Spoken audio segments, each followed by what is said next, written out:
حضرت ابراہیم اودم دریا کے کنارے بیٹھے اپنے گدڑی سی رہے تھے.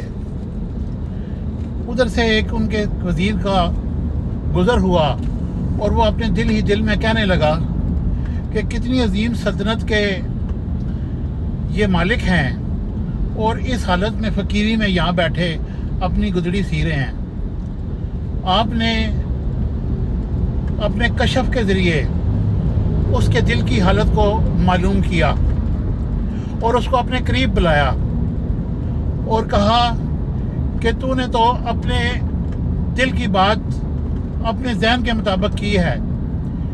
اتنے میں اچانک انہوں نے اپنے ہاتھ میں جو سوئی تھی اس کو انہوں نے دریا میں پھینک دیا اور جب وہ سوئی دریا میں گئی تو آپ نے بلند آواز سے کہا کہ مجھے میری سوئی دو. اتنے میں اچانک بہت ساری مچھلیاں باہر آئیں. ان کے منہ میں بہت ساری سوئیاں تھیں.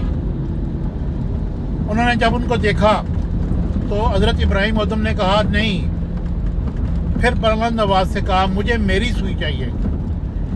اتنی دیر میں ایک اور مچھلی دوسری طرف سے برآمد ہوئی اور اس کے منہ میں وہی سوئی تھی جو حضرت ابراہیم اودم کی سوئی تھی.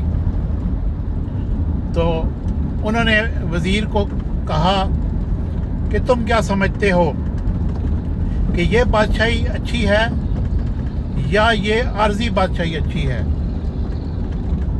وزیر اپنے اس کیے پہ بڑا شرمندہ ہوا اور معذرت کر کے چلا گیا.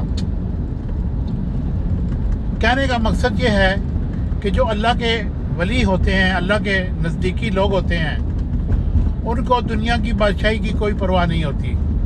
یہ ہم جیسے گناہ گار لوگ، بدکار لوگ، بد کردار لوگ، سیاہ داغ لوگ اس طرح کی باتیں سوچتے ہیں کہ دنیا کی بادشاہی مل جائے گی تو ہمیں بہت کچھ مل جائے گا. اصل میں ایسا نہیں ہوتا. اصلی بادشاہی تو وہ ہے جو رب ذوالجلال کی بارگاہ سے آپ کو ملتی ہے.